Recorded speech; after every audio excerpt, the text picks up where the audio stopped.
ఏకవచనంతో సంభవించేవాడు కొంచెం వెనక్కి ఆయన ఓడిపోతే లచ్చన్ గారు ఇక్కడ తెచ్చి ఆయన రిజైన్ చేసి ఎంపీగా నిలబెట్టారు. ఎవరు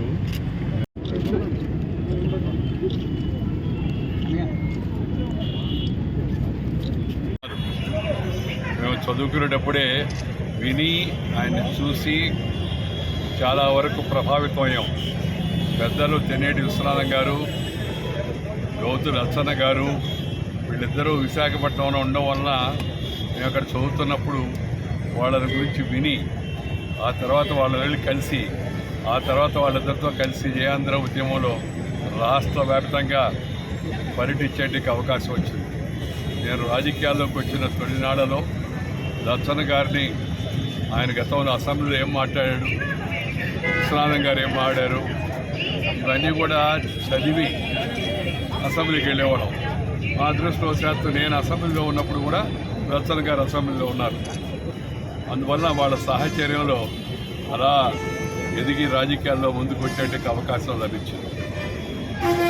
దేశంలో ఉన్న యువత, రాష్ట్రంలో ఉన్న యువత అందరూ కూడా ఇలాంటి నాయకులను స్ఫూర్తి తీసుకుని వాళ్ళ స్ఫూర్తి నుంచి తమ జీవితాలు మర్చుకోవాలని చెప్పి నేను కోరుతా ఉన్నా. మన దేశంలో అనేక మంది మహనీయులు స్వాతంత్రోద్యమంలో పాల్గొన్నారు. రాజకీయాల్లో కొన్ని విలువలు, కొన్ని సాంప్రదాయాలు, కొన్ని పద్ధతులు పాటించి మనకు చూపించారు. అలాంటి వాళ్ళని చూసి మన జీవితాన్ని మనం మరల్చుకోవడానికి అవసరం ఎంత ఉంది.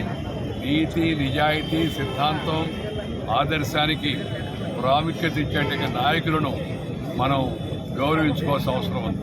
నేను ఇవాళ శ్రీకాకుళానికి వచ్చిన సందర్భంగా నా పాత మిత్రుడు కీర్తిశేషుడు శ్రీ నాయుడు గారి ఇంటికి వెళ్ళి వాళ్ళ కుటుంబ సభ్యుల్ని పలకరిద్దామనే ఉద్దేశంతో వచ్చాను. నాకు ఈ సందర్భంగా తెలిసింది ఇక్కడే శ్రీ గౌతు లచ్చన్న గారి సర్కిల్ ఉందని. ఇక్కడికి వచ్చి ఆ విగ్రహం ముందు శిరస్సు ఉంచి నమస్కరించి మరి వారికి శ్రద్ధాంజలి ఘటించేటికి అవకాశం లభించింది. చాలా సంతోషం.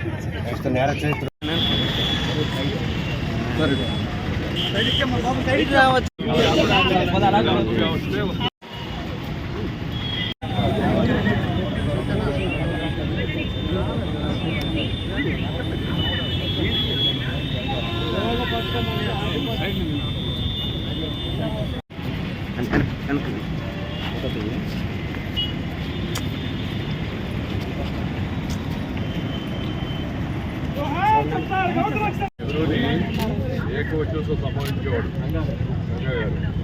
కొంచెం వెనక్కి ఆయన ఓడిపోతే లచ్చన్ గారు ఇక్కడ తెచ్చి ఆయన రిజైన్ చేసి ఎంపీగా నిలబెట్టారు. ఎవరు